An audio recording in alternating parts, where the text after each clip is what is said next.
Éloignez-vous de mon réacteur, le bleu. La voix de la colonelle Valérie Dubois claqua dans le vaste hangar 7, un son aussi dur et froid que l'acier du Rafale en panne. Damien Traoré, une jeune recrue de 22 ans d'origine malienne, recula d'un pas instinctif du chasseur à réaction, ses outils encore fumant à la main. Le silence qui suivit fut chargé de tension. Qu'est-ce qui, dans votre formation, vous fait croire que vous avez le droit de toucher un avion de 80 millions d'euros? Les bottes de Dubois, d'un noir impeccablement ciré qui reflétait les néons du plafond, s'arrêtèrent à quelques centimètres de ses rangers usés. La différence entre les deux paires de chaussures en disait long sur la hiérarchie de la base. Ce n'est pas le garage de campagne de votre oncle ici. Damien sentit les regards d'une quarantaine de personnes se poser sur lui, un mélange de pitié et de curiosité morbide. Pourtant, il ne recula pas davantage. Il redressa ses épaules. « Mon colonel, j'ai entendu quelque chose d'inhabituel dans le moteur juste avant qu'il ne tombe en panne. » « Vous avez entendu quelque chose ?» Le rire de Dubois fut un éclat bref et tranchant, comme du verre brisé. « Écoutez-moi bien, le bleu. Réparez ce moteur et je vous épouse sur le champ. » Elle fit une pause, savourant l'hilarité étouffée de l'assemblée. « Mais comme c'est absolument impossible, prenez ce chiffon et faites briller mes bottes. » Le hangar devint soudainement silencieux, à l'exception du crépitement occasionnel du métal du moteur qui refroidissait. L'air était lourd, chargé du poids de l'humiliation et de l'urgence. Une délégation d'officiels de l'OTAN devait arriver dans 18 heures. Des contrats de plusieurs milliards d'euros étaient en jeu. Dans son arrogance, la colonelle Dubois n'avait aucune idée qu'elle venait de sceller son propre destin avec une promesse qui allait faire imploser sa carrière. La base aérienne 118 de Mont-de-Marsan n'était pas une installation militaire ordinaire. Nichée au cœur des vastes forêts de pins des Landes, elle était le joyau de la couronne de l'armée de l'air et de l'espace, abritant le programme d'entraînement sur avions de chasse le plus avancé au monde. L'unité des Rafales représentait le summum de la technologie aéronautique militaire française, un symbole de fierté nationale et de prouesse technique. Aujourd'hui, cette réputation, bâtie sur des décennies d'excellence, ne tenait qu'à un fil. La crise avait éclaté 6 heures plus tôt, lors d'un vol d'entraînement qui aurait dû être une simple routine. La capitaine Chloé Martin, une pilote aguerrie, effectuait des manœuvres standards à haute altitude lorsque le réacteur M88 du Rafale avait soudainement et inexplicablement perdu toute sa puissance à 15 000 pieds. Grâce à son sang-froid et à son habileté exceptionnelle, elle avait réussi à effectuer un atterrissage d'urgence, planant jusqu'à la piste avec un avion devenu un planeur de plusieurs tonnes. Mais l'appareil qui était rentré au hangar n'était plus qu'un presse-papier high-tech de 80 millions d'euros.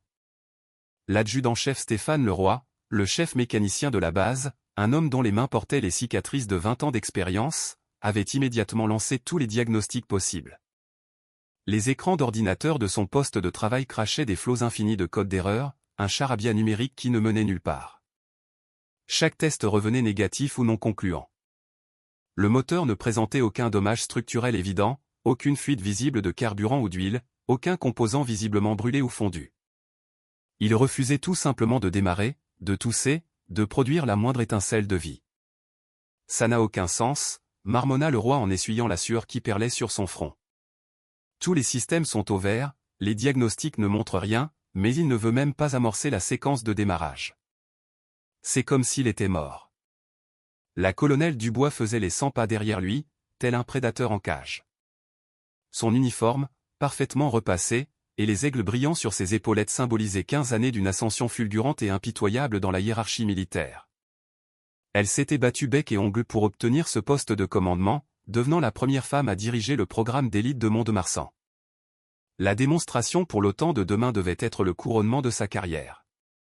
Des représentants de 12 nations alliées, des généraux et des ministres de la Défense, arrivaient pour assister en personne aux capacités exceptionnelles du Rafale. Des contrats de défense d'une valeur de plusieurs milliards de dollars étaient sur la table. Sa promotion au grade de général, son objectif ultime, dépendait d'une exécution absolument sans faille. Combien de temps pour un moteur de rechange ? Exigea Dubois, sa voix ne trahissant aucune émotion. 72 heures, au minimum, mon colonel, répondit Leroy sans même lever les yeux de ses écrans. La logistique, le démontage, le remontage. La démonstration est dans 18 heures. La mâchoire de Dubois se crispa. L'échec n'était pas une option. Pas alors que le sénateur Bernard Duval, de la commission de la Défense, un homme connu pour son intransigeance, serait présent. Pas alors que ses nombreux collègues masculins, qui avaient jalousé sa nomination, attendaient patiemment qu'elle trébuche. C'est à ce moment précis qu'elle remarqua la silhouette de Damien Traoré, observant la scène depuis le bord de la baie de maintenance. Depuis son arrivée 3 mois plus tôt, cette jeune recrue était une épine dans son pied. Non pas qu'il causait des problèmes, au contraire, il était discret et travailleur. Mais il ne correspondait pas à l'image mentale qu'elle se faisait d'un membre de son unité d'élite.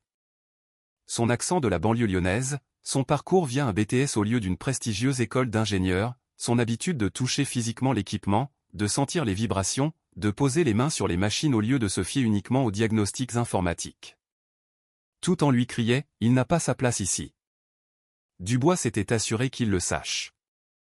Alors que d'autres recrues avec des résultats de tests d'aptitude inférieurs recevaient des affectations de formation avancée, elle avait délibérément relégué Damien à des tâches de nettoyage, de gestion des stocks et de basse besogne.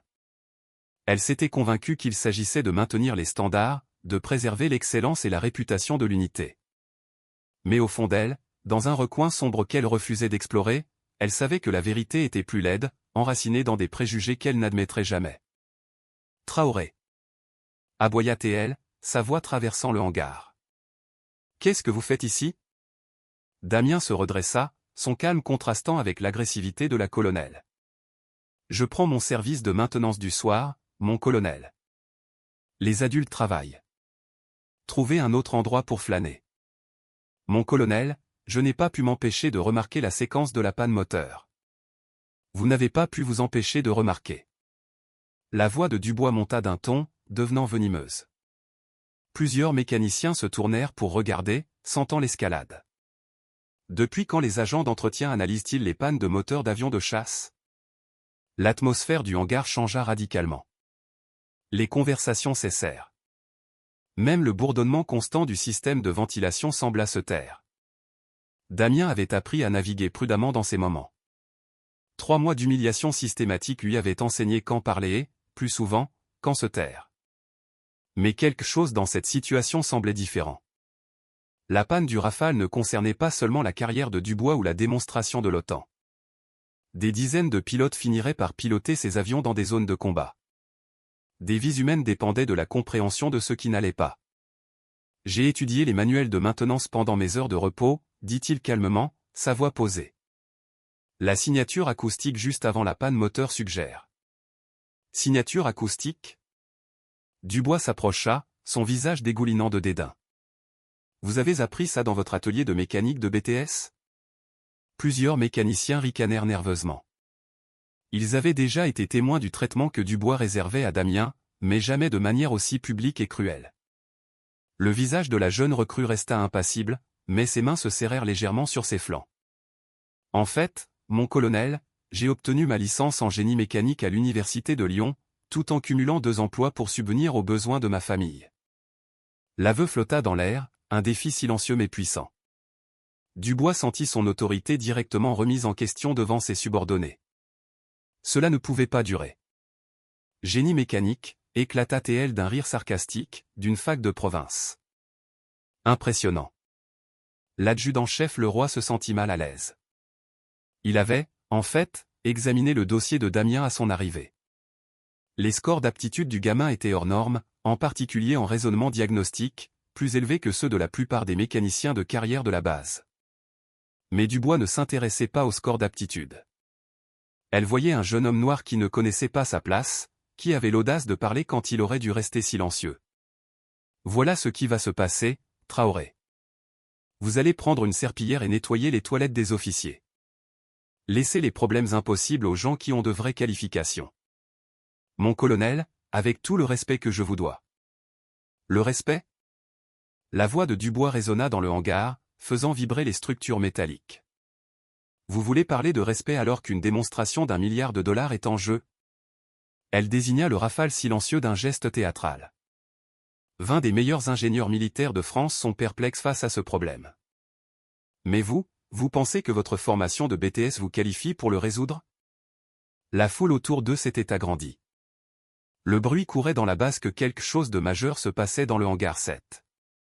Le personnel hors service trouvait des prétextes pour passer par là. La confrontation devenait un spectacle.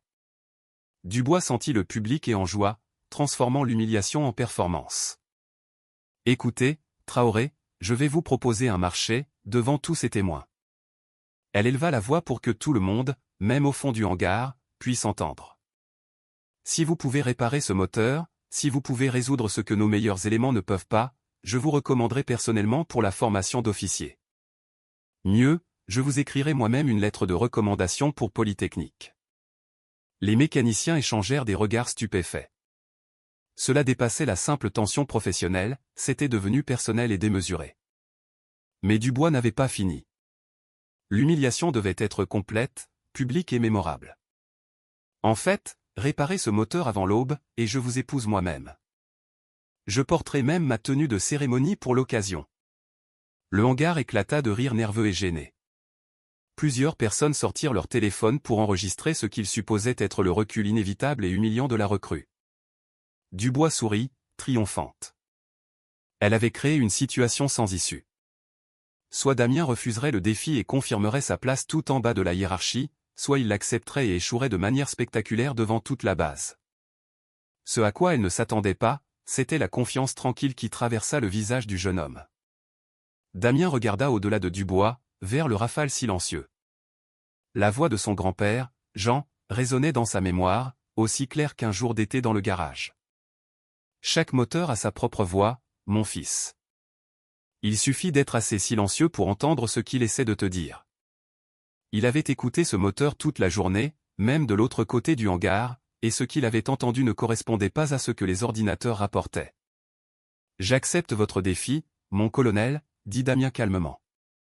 Les rires cessèrent instantanément. Le sourire de Dubois vacilla un dixième de seconde avant de revenir, chargé d'une méchanceté renouvelée. « Excellent. Vous avez jusqu'à l'aube. Cela vous laisse environ 12 heures pour accomplir l'impossible. » Elle se tourna pour s'adresser à la foule. « Mesdames et messieurs, faites vos paris. Notre agent d'entretien va-t-il résoudre le mystère du Rafale ? » Ce qui allait suivre allait choquer toute la base. Cette jeune recrue était sur le point de prouver que parfois, la personne la plus puissante dans une pièce n'est pas celle qui porte le plus de galons, mais celle qui sait écouter. Mais d'abord, il faut comprendre comment Damien Traoré est devenu l'homme qui pouvait entendre ce que les autres ne pouvaient pas. Son histoire commence dans un endroit où les moteurs cassés faisaient simplement partie de la vie, et où réparer l'impossible était une tradition familiale. L'histoire de Damien Traoré a commencé en banlieue de Lyon, dans un endroit où l'on ne jetait pas les choses cassées. On leur redonnait vie. Son grand-père, Jean Traoré, avait passé la Seconde Guerre mondiale comme mécanicien au sein des forces aériennes françaises libres. Pendant que de courageux pilotes gagnaient la gloire pour leurs exploits au combat, Jean travaillait dans l'ombre, maintenant en état de vol des Spitfire alors que les pièces de rechange étaient une denrée rare et que les préjugés raciaux étaient profonds. Après la guerre, Jean était rentré en France avec des mains calleuses et une tête pleine de connaissances qu'aucune université ne pouvait enseigner. Il avait construit un petit garage derrière sa maison de campagne, un sanctuaire de métal et d'huile où les voisins apportaient leurs tracteurs mourants, leurs camionnettes tout sautantes et leurs rêves brisés enveloppés de rouille. Damien avait passé son enfance dans ce garage, observant son grand-père accomplir des miracles avec à peine plus que de l'intuition, de la patience et une détermination sans faille.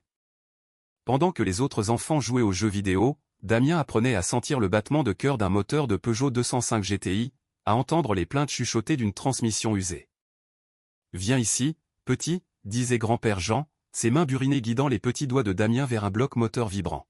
« Ferme les yeux et dis-moi ce que tu sens. » Au début, Damien ne sentait que des vibrations et de la chaleur.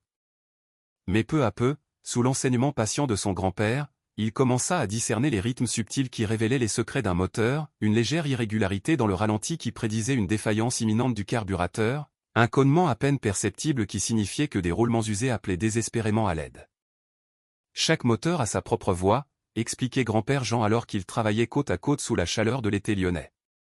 La plupart des gens n'entendent que du bruit. Mais si tu écoutes avec ton cœur, avec tes mains, au lieu de seulement tes oreilles, tu entendras ce qu'il essaie vraiment de te dire. La leçon s'étendait bien au-delà de la mécanique.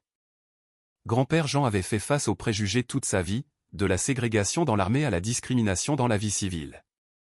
Mais il avait appris une chose qu'il avait soutenue pendant des décennies où il avait été sous-estimé et négligé.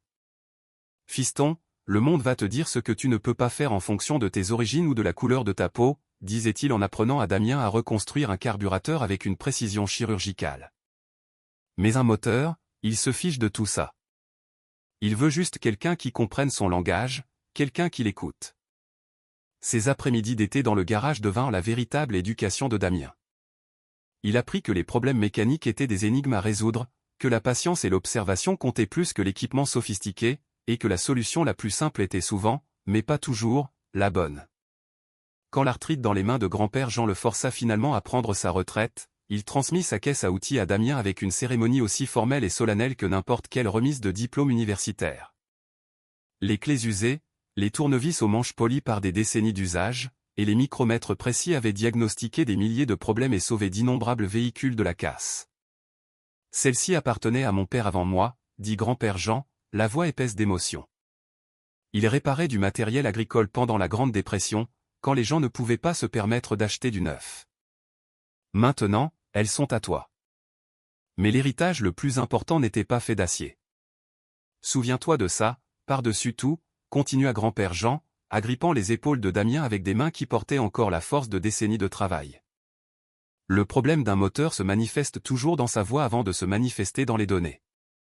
Les ordinateurs peuvent te donner des mesures, mais ils ne peuvent pas écouter. C'est ce qui te rend spécial.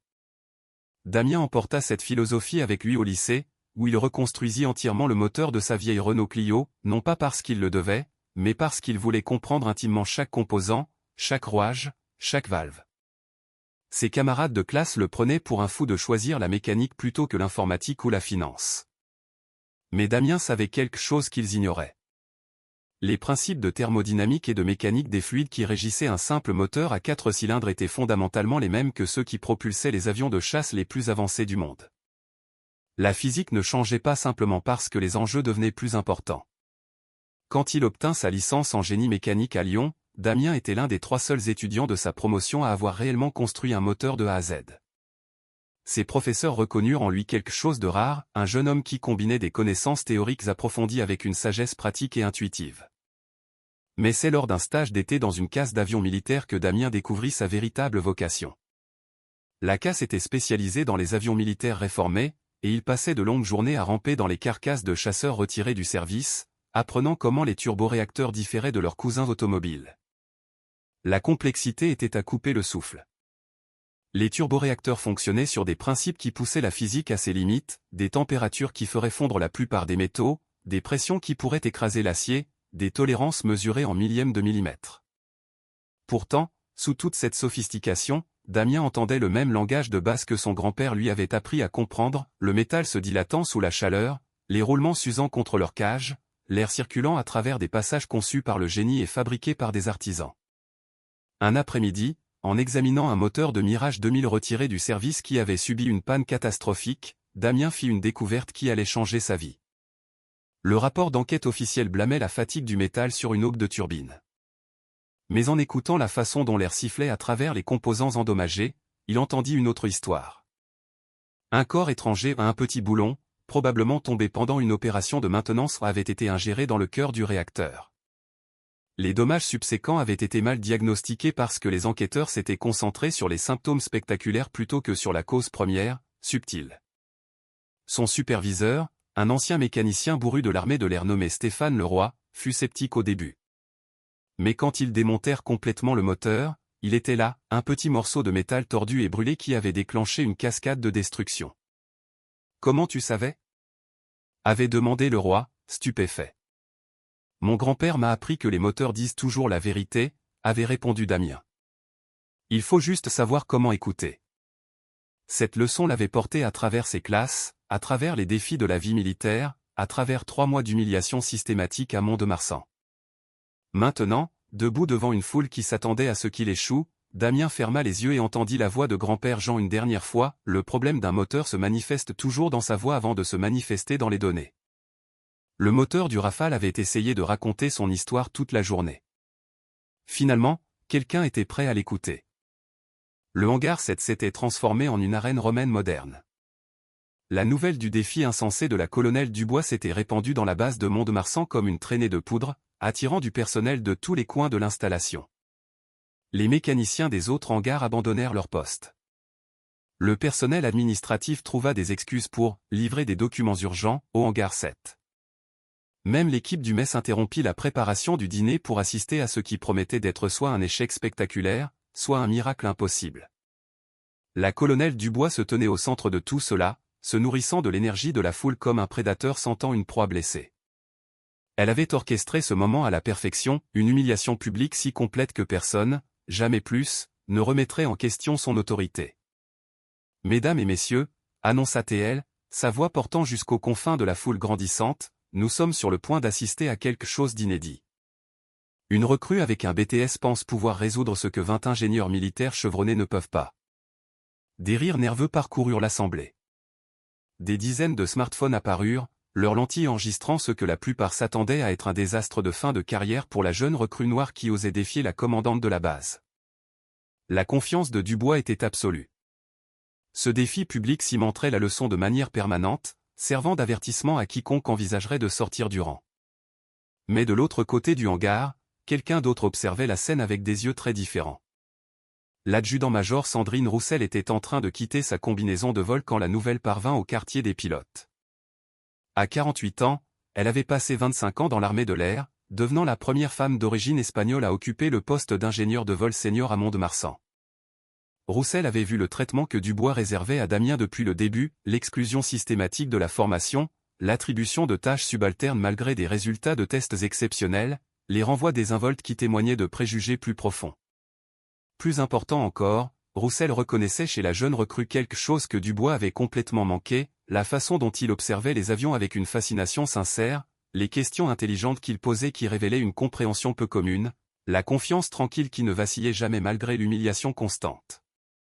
Roussel se fraya un chemin à travers la foule jusqu'à se tenir près du premier rang, sa seule présence commandant un respect automatique. « Colonel Dubois, si je peux me permettre. » Dubois se tourna, momentanément déstabilisé par cette interruption inattendue. « Adjudant-major Roussel, je ne m'attendais pas à vous voir ici. »« Je ne manquerais ça pour rien au monde, » répondit Roussel, sa voix calme mais ferme. Damien était resté silencieux pendant le spectacle grandissant, utilisant le temps pour observer et réfléchir. Maintenant, avec l'ouverture que Roussel lui offrait, il parla avec soin. « Mon colonel, j'écoute le moteur depuis l'atterrissage d'urgence. La signature acoustique suggère un corps étranger dans le cœur du réacteur, mais son emplacement le rend indétectable par les diagnostics standards. » Le roi leva les yeux de sa station de diagnostic. Quel genre de signature acoustique? Une distorsion harmonique dans la section turbine. Il y a une résonance qui ne devrait pas être là, comme si quelque chose perturbait le flux d'air à une fréquence très spécifique. Plusieurs mécaniciens échangèrent des regards. C'était un langage technique précis, pas les suppositions vagues auxquelles ils s'attendaient. Dubois sentit l'humeur de la foule changer et agit rapidement pour reprendre le contrôle. Vocabulaire impressionnant, Traoré. Vous avez mémorisé ça dans un manuel? Non, mon colonel. Je l'ai appris de mon grand-père, Jean Traoré. Il entretenait les Spitfire avec les forces aériennes françaises libres. L'aveu frappa Roussel comme un coup physique. Elle s'avança, sa voix remplie d'une intensité soudaine. Jean Traoré? Grand Jean de la banlieue lyonnaise? Damien hocha la tête, surpris par sa réaction. Vous le connaissiez? Cet homme a sauvé la vie de mon père. Sergent Pierre Roussel, groupe de chasse Alsace. Votre grand-père a maintenu son Spitfire en état de vol pendant des missions alors que tout le monde disait que le moteur était fichu.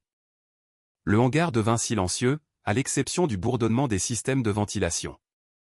Le lien inattendu entre le passé et le présent donna soudain au moment une dimension plus grande qu'une simple confrontation hiérarchique. Roussel continua, sa voix portant le poids de l'histoire familiale. Et mon père m'a raconté des histoires sur Grand Jean jusqu'au jour de sa mort. Il disait qu'il pouvait diagnostiquer les problèmes de moteur au son et trouver des solutions qui échappaient aux ingénieurs avec de beaux diplômes. Elle regarda directement Dubois. Il disait qu'il avait un petit-fils qui apprenait le même don. Dubois réalisa qu'elle perdait complètement le contrôle. Ce qui avait commencé comme une simple humiliation publique devenait autre chose, quelque chose qui menaçait d'exposer ses propres préjugés tout en élevant Damien au statut de personnage sympathique, voire héroïque. Tout cela est très touchant, interrompit-elle sèchement. Mais nous avons affaire à la réalité ici. Les sentiments et les histoires de guerre ne réparent pas les avions de chasse.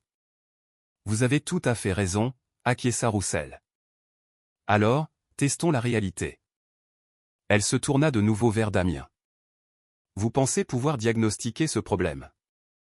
J'aimerais essayer, mon adjudant-major, si la colonelle Dubois est sérieuse dans son offre. Tous les yeux se tournèrent de nouveau vers Dubois. Elle s'était acculée avec son défi public. Reculer maintenant serait encore plus dommageable pour son autorité que de le laisser essayer. Oh, je suis tout à fait sérieuse, dit-elle, sa voix dégoulinant d'une fausse confiance. Réparez ce moteur avant l'aube et j'honorerai chaque mot que j'ai dit. Recommandation pour la formation d'officier, lettre pour Polytechnique, tout le package. Elle marqua une pause pour l'effet, laissant son sourire devenir prédateur. Mais quand vous échouerez et vous échouerez, je veux votre demande de mutation sur mon bureau avant midi. Cette base n'a pas de place pour les gens qui ne connaissent pas leurs limites.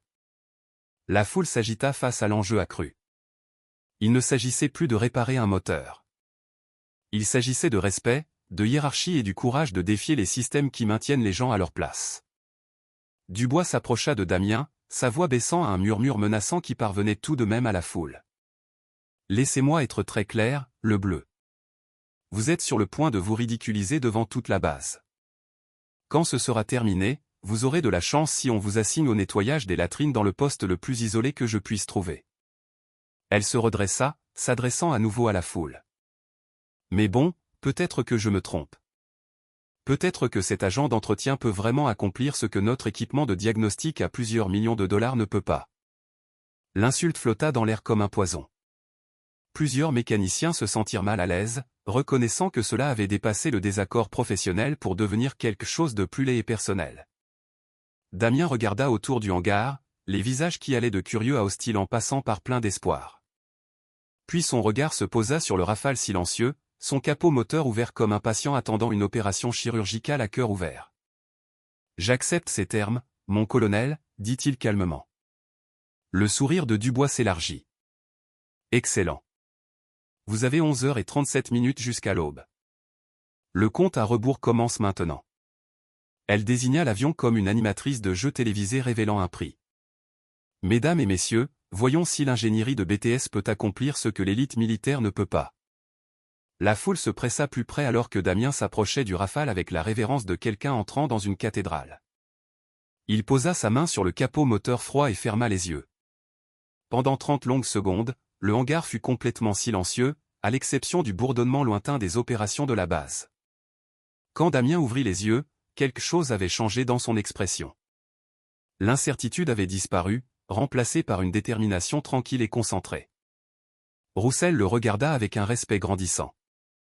Elle avait déjà vu ce regard sur le visage des meilleurs pilotes et ingénieurs, un regard qui transcendait la formation ou l'éducation, une compréhension intuitive qui ne pouvait s'enseigner dans aucune salle de classe. Dubois remarqua aussi le changement et, pour la toute première fois depuis le lancement de son défi, elle sentit une minuscule lueur de doute. Mais il était trop tard pour reculer maintenant. Trop de gens regardaient. Trop de choses étaient en jeu. Le véritable test allait commencer. Le silence s'abattit sur le hangar 7 comme une lourde couverture. 43 perdus suivaient Damien Traoré alors qu'il s'approchait du Rafale en panne, ses mouvements empreints d'une concentration presque cérémonielle. Ses rangers usés ne faisaient aucun bruit sur le béton poli alors qu'il faisait le tour de l'avion, l'étudiant sous tous les angles, non pas comme une machine, mais comme un être vivant et blessé. La colonelle Dubois se tenait les bras croisés, son sourire confiant ne faiblissant pas, du moins en apparence. Elle lui avait donné assez de cordes pour se pendre publiquement.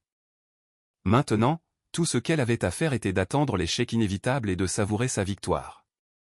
Mais l'adjudant-major Roussel remarqua quelque chose que les autres avaient manqué. Damien ne se précipitait pas pour ouvrir des panneaux ou saisir du matériel de diagnostic. Au lieu de cela, il écoutait. Sa tête était légèrement inclinée, ses yeux fermés, comme s'il percevait une information au-delà de la portée de la perception normale. « Qu'est-ce qu'il fait » chuchota le sergent-chef Nicolas Fournier. « Il fait son cinéma » répondit Dubois assez fort pour que tout le monde entende. Probablement en train de chercher comment se défiler avec élégance. Damien ignora le commentaire. La voix de son grand-père résonnait dans sa mémoire. D'abord, tu écoutes. Le moteur te racontera son histoire si tu es assez patient pour l'entendre. Il posa sa main droite sur le capot moteur, sentant la chaleur résiduelle à travers le métal froid. Puis, méthodiquement, il commença à se déplacer autour de l'avion, touchant différents points du fuselage et du moteur, s'arrêtant à chaque fois pour absorber des informations que les instruments ne pouvaient pas mesurer. La foule s'impatientait. Ce n'était pas ce à quoi il s'attendait. Où étaient les outils, les ordinateurs de diagnostic, l'activité frénétique de quelqu'un essayant de résoudre un problème impossible? Après 5 minutes de ce rituel silencieux, l'adjudant-chef Leroy finit par parler, sa patience à bout. Traoré, vous avez l'intention de travailler sur le moteur ou juste de le caresser toute la nuit? Damien ouvrit les yeux et se tourna vers la foule assemblée. Quand il parla, sa voix portait une autorité tranquille qui fit légèrement vaciller le sourire de Dubois. J'ai besoin d'un silence complet pour les 10 prochaines minutes. Pas de discussion, pas de mouvement, pas d'appareils électroniques. Le moteur doit me dire ce qui s'est passé pendant le vol d'aujourd'hui. C'est ridicule, cingla Dubois. Les moteurs ne parlent pas, le bleu. Ils obéissent aux lois de la physique. Oui, mon colonel, c'est vrai. Et la physique crée des schémas, des signatures, que des oreilles entraînées peuvent interpréter. Roussel s'avança avant que Dubois ne puisse répondre, prenant de facto le contrôle de la situation. Tout le monde a entendu. 10 minutes de silence absolu. Quiconque ne peut pas s'y tenir peut partir maintenant. L'autorité dans sa voix était absolue. Les conversations cessèrent instantanément. Les smartphones disparurent dans les poches. Même les plus sceptiques se surprirent à retenir leur souffle. Damien s'approcha de l'entrée d'air du Rafale et plaça son oreille contre le carénage en composite. Pour la foule qui regardait, il ressemblait à un médecin utilisant un stéthoscope, cherchant un battement de cœur chez un patient qui semblait sans vie. Pendant 3 minutes, Damien resta immobile. Puis, lentement, il commença à déplacer sa tête à différentes positions, s'arrêtant à chaque fois pour écouter avec une intensité presque spirituelle. Quand il parla enfin, sa voix était à peine plus qu'un murmure, mais elle portait clairement dans le hangar silencieux. Il y a une distorsion harmonique dans la section du compresseur haute pression. Fréquence d'environ 847 Hz, avec des variations d'amplitude irrégulières. Leroy cligna des yeux, surpris. C'était une information incroyablement spécifique à obtenir sans aucun instrument. Damien continua, sa voix se renforçant à mesure que sa confiance grandissait. En fonctionnement normal, le réacteur M88 produit une signature acoustique constante, mais ce moteur chante faux. Quelque chose perturbe le flux d'air dans le compresseur. Il sortit son smartphone personnel et ouvrit une application d'analyse acoustique, la même qu'il utilisait pour régler les moteurs de voiture à la maison. La foule regarda avec scepticisme alors qu'il tenait l'appareil près de divers points du moteur. La résonance de ralenti standard du M88 devrait être de 834 Hz, expliqua-t-il, montrant l'écran du téléphone à Leroy. Ce moteur produit 847 Hz, avec des pics harmoniques jusqu'à 863. C'est une indication claire d'un corps étranger affectant la dynamique des aubes. Leroy prit le téléphone, étudiant l'analyse de fréquence avec un étonnement croissant. Les lectures étaient cohérentes, montrant exactement le type de schéma irrégulier qui indiquerait une obstruction interne. Comment saviez-vous qu'il fallait chercher cette fréquence spécifique? Demanda Leroy, son ton passant de l'impatience au respect professionnel. Mon grand-père m'a appris que chaque famille de moteurs a sa propre voix, répondit Damien. Le M88 partage des principes de conception de base avec les moteurs des Mirage. J'ai étudié les signatures acoustiques des 2 types de moteurs à travers la documentation de maintenance en libre accès. Dubois sentit sa première véritable pointe d'inquiétude. Ce n'était pas le désespoir maladroit qu'elle avait anticipé. La recrue démontrait une connaissance technique réelle, en utilisant une méthodologie qui, bien que non conventionnelle, produisait des résultats spécifiques et mesurables. Damien se déplaça vers la section arrière du moteur, où les aubes de la turbine captaient la lumière des néons du hangar. Il récupéra un petit miroir d'inspection et une lampe de poche d'un chariot à outils voisin, un équipement standard que tout mécanicien reconnaîtrait. Le schéma de distorsion acoustique suggère des débris dans le compresseur haute pression, mais l'emplacement du pic de fréquence indique qu'ils ne sont pas assez gros pour apparaître lors des inspections FOD standards. Il inclina soigneusement le miroir, dirigeant le faisceau de la lampe de poche dans les profondeurs du moteur. Les mécaniciens qui regardaient tendirent le cou, essayant de voir ce qu'il examinait. Les FOD ou les corps étrangers se coincent généralement dans la section de la soufflante, où ils sont facilement visibles, expliqua Damien tout en travaillant. Mais des fragments microscopiques peuvent passer à travers et se loger dans les aubes du compresseur, où ils provoquent une distorsion harmonique sans créer de dommages évidents. Le roi hocha lentement la tête. Il avait vu des cas similaires, bien que jamais diagnostiqués par une simple analyse acoustique.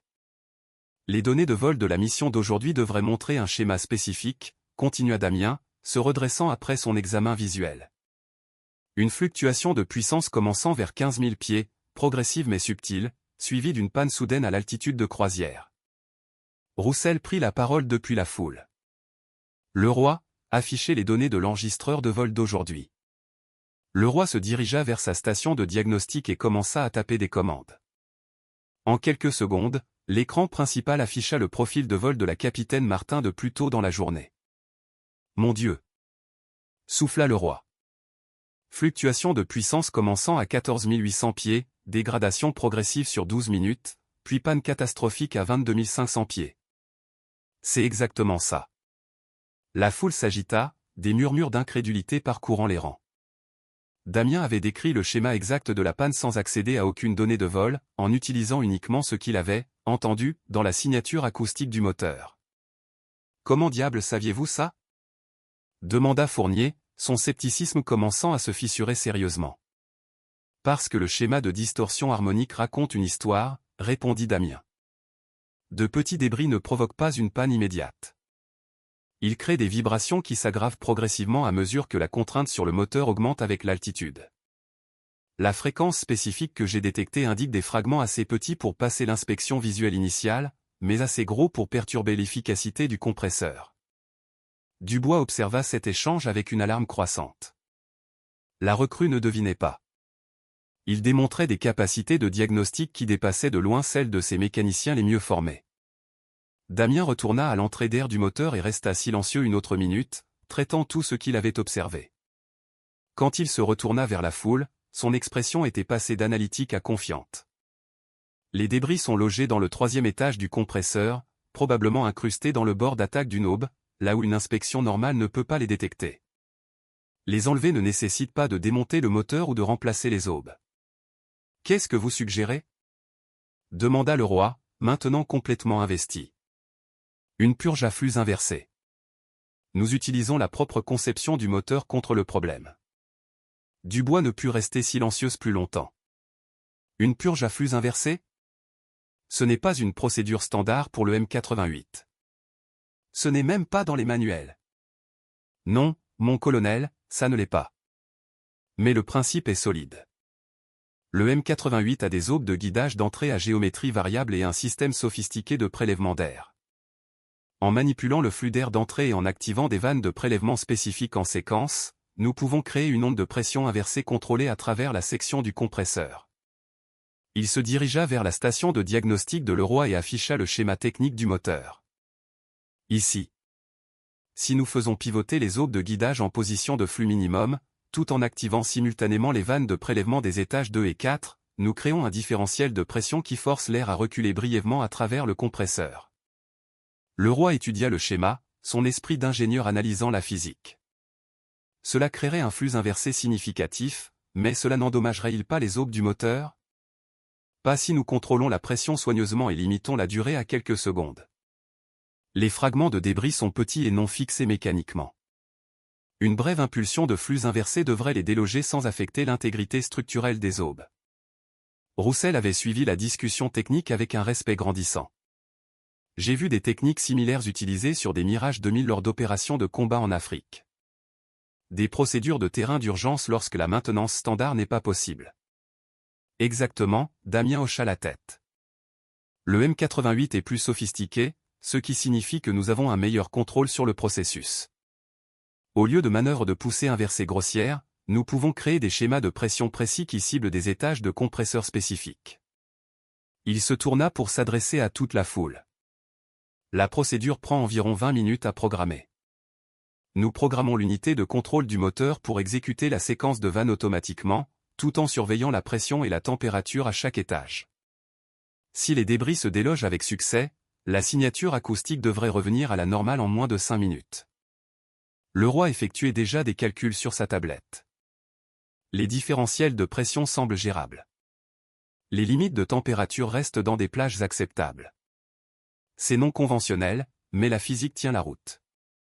Dubois sentit le contrôle lui échapper complètement. Ce qui avait commencé comme une simple humiliation devenait une masterclass technique qui exposait ses propres limites tout en mettant en valeur des capacités qu'elle avait activement refusé de reconnaître. C'est un non-sens théorique, déclara-t-elle à voix haute, une note de désespoir dans sa voix. Vous ne pouvez pas réparer un moteur de 80 millions d'euros avec une analyse acoustique et de la sagesse populaire de grand-père. Roussel s'avança, sa voix portant le poids de 25 ans d'expérience. En fait, colonel, certaines de nos techniques de maintenance de combat les plus efficaces sont issues exactement de ce genre de pensée innovante. Parfois, des solutions non conventionnelles fonctionnent lorsque les procédures standards échouent. Elle regarda directement Damien. J'en ai assez vu. Ce jeune homme comprend la dynamique des moteurs mieux que la plupart des mécaniciens de carrière que j'ai rencontrés. Sa méthodologie est saine, son raisonnement est logique, et sa précision diagnostique a été prouvée par la corrélation avec les données de vol. La foule murmura son approbation. Même les plus sceptiques avaient été impressionnés par l'approche systématique et la précision technique de Damien. La question maintenant, continua Roussel, est de savoir si nous allons laisser l'orgueil et la hiérarchie nous empêcher d'essayer une solution qui pourrait réellement fonctionner. Tous les yeux se tournèrent vers Dubois. Elle était piégée entre son défi public et ses peurs privées, entre le maintien de l'autorité et l'admission qu'elle avait sous-estimé quelqu'un sur la base de préjugés plutôt que de capacités. Les prochaines minutes détermineraient non seulement si un moteur serait réparé, mais si la justice aurait enfin son heure à Mont-de-Marsan. Le hangar tomba dans un silence tendu, uniquement troublé par le bourdonnement de l'équipement de diagnostic. Alors que Damien s'approchait de l'interface de contrôle du Rafale, chaque personne présente comprit qu'elle assistait à un moment décisif, un de ces instants qui allait soit valider une pensée révolutionnaire, soit mettre fin brutalement à la carrière militaire d'un jeune homme.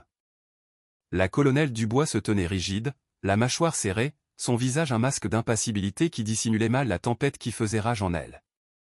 Elle s'était acculée dans une situation impossible. Autoriser cette procédure non orthodoxe signifiait risquer un avion de 80 millions d'euros sur les théories de quelqu'un qu'elle avait publiquement rejeté comme non qualifié. Refuser signifierait passer pour une lâche et une incompétente devant toute sa base. L'adjudant-major Roussel se positionna de manière à pouvoir surveiller à la fois les paramètres du moteur et les réactions de Dubois. 25 ans de service militaire lui avaient appris à reconnaître les moments charnières où les carrières se font et se défont. Le roi, dit Damien calmement, ignorant la tension ambiante pour se concentrer sur la tâche. Je vais avoir besoin que vous surveilliez les températures du compresseur en temps réel pendant que je programme la séquence des vannes. Si nous voyons la moindre lecture au-dessus des limites normales, nous arrêtons immédiatement. Le roi hocha la tête, son scepticisme initial complètement remplacé par une curiosité professionnelle intense.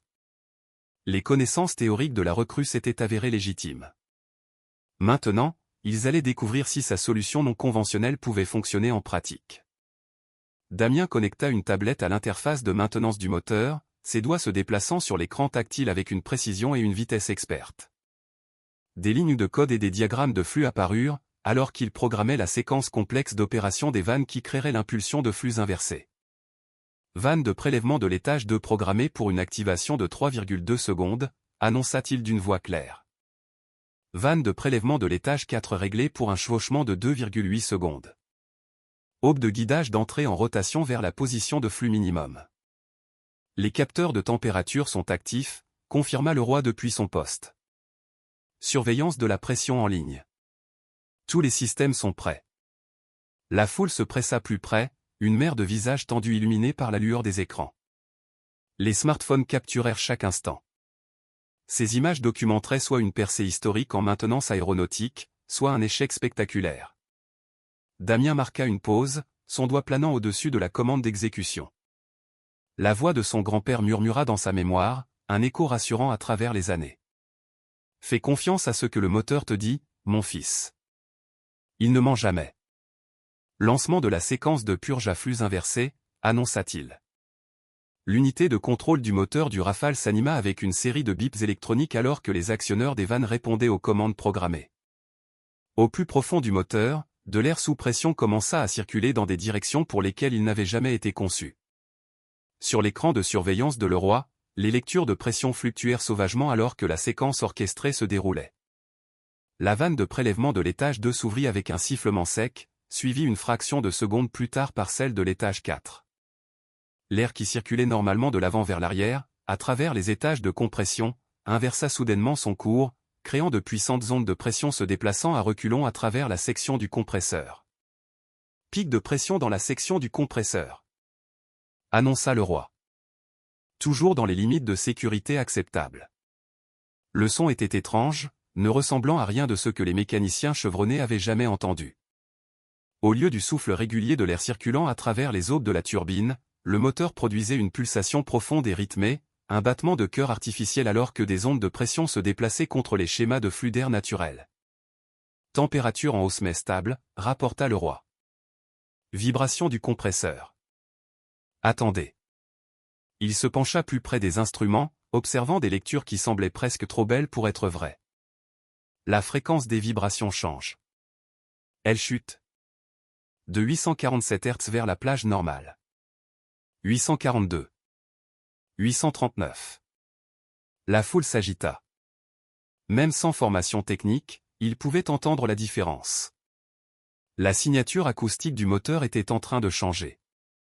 La résonance discordante, ce « chant faux » que Damien avait identifié, s'harmonisait progressivement pour devenir quelque chose de plus sain, de plus pur. Déplacement des débris confirmé. Annonça Leroy, l'excitation perçant dans sa voix.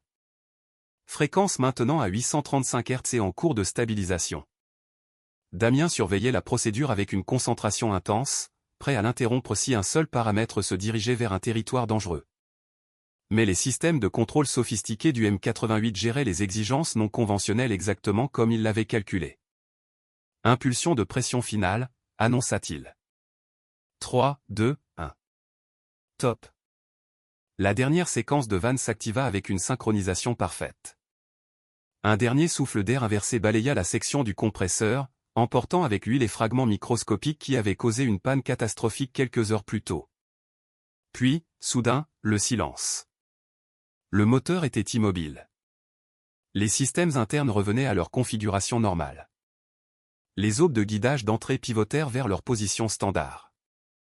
Les vannes de prélèvement se fermèrent avec de doux clics mécaniques. Les voyants d'état sur le panneau de Leroy passèrent des avertissements en brun vert fixe et rassurants. Tous les paramètres sont revenus à la normale, annonça Leroy, l'émerveillement remplissant sa voix. Signature acoustique à 834 Hz. Spécification parfaite du M88. Roussel s'avança, son expression un mélange de respect professionnel et de stupéfaction pure. Excellent travail, Traoré. Maintenant.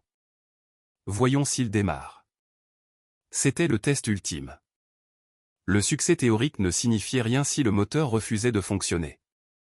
Damien avait éliminé les débris suspectés, mais des dizaines d'autres facteurs auraient pu être affectés par cette procédure peu conventionnelle. Il se dirigea vers le panneau de contrôle du moteur et posa sa main sur le commutateur de démarrage. Autour de lui, 43 personnes retinrent leur souffle collectivement. Séquence de démarrage moteur initiée, annonça-t-il. Le turboréacteur du Rafale commença son cycle de démarrage avec une précision électronique hypnotisante. Les allumeurs s'activèrent, les injecteurs de carburant s'enclenchèrent. L'énorme ensemble de turbines commença à tourner lentement, puis de plus en plus vite, prenant de l'élan alors que des ordinateurs sophistiqués orchestraient des milliers d'opérations synchronisées. Le son qui en émergea était de la pure poésie mécanique. Disparut, la vibration rauque et anormale qui avait précédé la panne.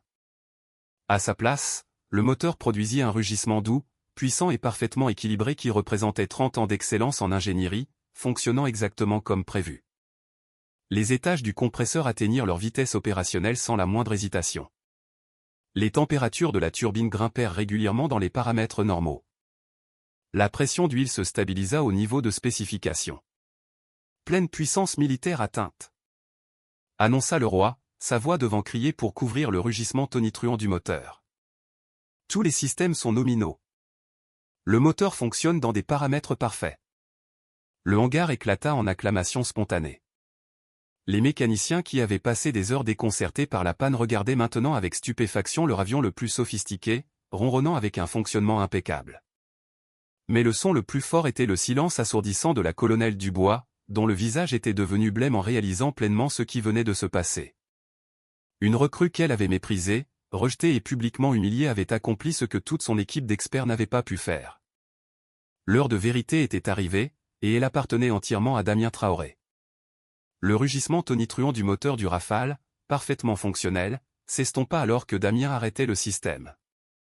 Dans le silence soudain, 43 personnes se tenaient dans une stupeur admirative, digérant ce dont elles venaient d'être témoins. L'adjudant-major Roussel fut la première à bouger. Elle traversa le hangar d'un pas décidé, s'approchant de Damien sans la moindre hésitation. Traoré, c'était un travail exceptionnel. En 25 ans de carrière, je n'ai jamais vu une telle intuition diagnostique. La poignée de main franche et respectueuse qu'elle lui offrit rompit le charme. Le hangar éclata en applaudissements nourris. Les mécaniciens qui avaient été sceptiques quelques heures plus tôt se pressaient maintenant autour de Damien, le félicitant, lui donnant des tapes dans le dos et lui posant des questions techniques sur sa méthode. Le roi se fraya un chemin à travers la foule, son visage rayonnant de fierté professionnelle. « Gamin, tu viens de faire économiser des millions à l'armée de l'air, et probablement d'éviter de futurs accidents. Ces débris auraient pu causer des pannes en série sur d'autres appareils. » Tous les yeux se tournèrent finalement vers la colonelle Dubois, qui se tenait figée près de l'aile du Rafale, comme une statue de glace. Son monde de hiérarchie soigneusement construit, basé sur les diplômes et les préjugés, venait de s'effondrer. La recrue qu'elle avait publiquement humiliée avait résolu un problème qui avait déconcerté ses meilleurs éléments. Roussel s'approcha directement de Dubois, sa voix, bien que calme, portant une autorité de commandement indiscutable. « Colonel, je crois que vous avez fait certaines promesses à ce jeune homme. » La bouche de Dubois s'ouvrit, mais aucun son n'en sortit. La blague sur le mariage, qui lui avait semblé si intelligente et si cruelle quelques heures plus tôt, ressemblait maintenant à un nœud coulant. Chaque mot avait été enregistré par des dizaines de smartphones. Commença-t-elle, puis s'arrêta, incapable de formuler une phrase. Damien s'avança, lui évitant une plus grande humiliation publique. « Mon colonel, je ne suis pas intéressé par la demande en mariage, mais j'apprécierais grandement la recommandation pour la formation d'officier et l'opportunité d'appliquer mes compétences là où elles sont le plus nécessaires. » Roussel hocha la tête avec approbation. « Traoré, je vous recommande personnellement pour une entrée immédiate dans le corps des sous-officiers, avec une spécialisation en diagnostic avancé des aéronefs. » Elle sortit son téléphone et commença à taper un message. « J'envoie également votre procédure de flux inversé à l'état-major pour une évaluation technique immédiate. Cette technique pourrait révolutionner la maintenance sur le terrain pour toute la flotte de Rafale. » La foule murmura son approbation. La nouvelle se répandait déjà au-delà du hangar.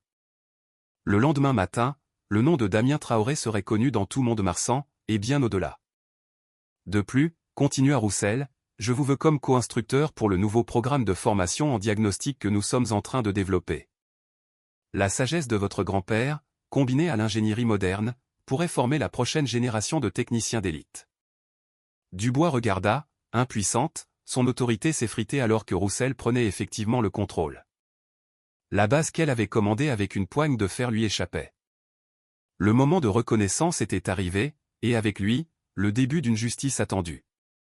3 semaines plus tard, les conséquences de cette nuit mémorable dans le hangar 7 commencèrent à se propager à travers Mont-de-Marsan comme les répliques d'un tremblement de terre. La colonelle Dubois était assise dans son nouveau bureau, un espace exigu et sans fenêtre au sous-sol du bâtiment administratif, loin des hangars où les vraies décisions étaient prises. Son bureau faisait face à un mur en béton brut, au lieu des vues panoramiques sur la piste qu'elle avait autrefois commandée. L'enquête interne avait été rapide et approfondie. L'adjudant-chef le roi, trouvant enfin son courage, avait déposé une plainte officielle détaillant des mois de comportement discriminatoire et de harcèlement moral.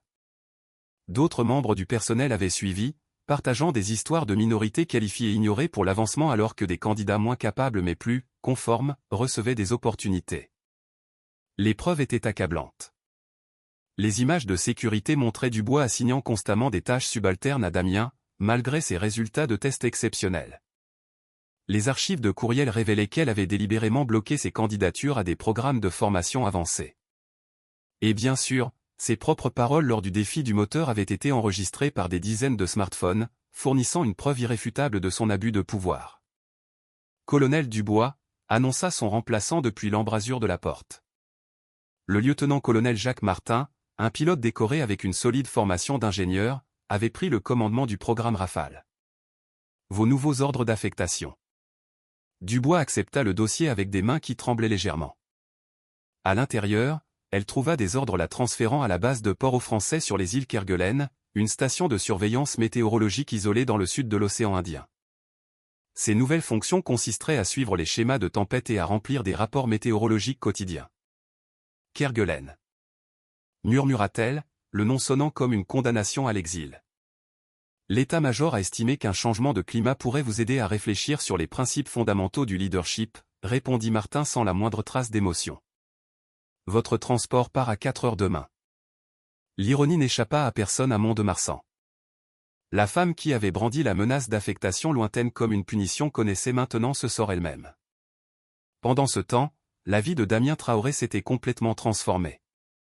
Sa promotion au grade d'adjudant avait été accélérée par les canaux de l'état-major, lui faisant gagner des années de bureaucratie typique. La technique de diagnostic par flux inversé qu'il avait mise au point, désormais officiellement nommée procédure Traoré, était en cours d'implémentation dans tous les escadrons de Rafale, avec une formation obligatoire pour toutes les équipes de maintenance. Mais le changement le plus satisfaisant était culturel.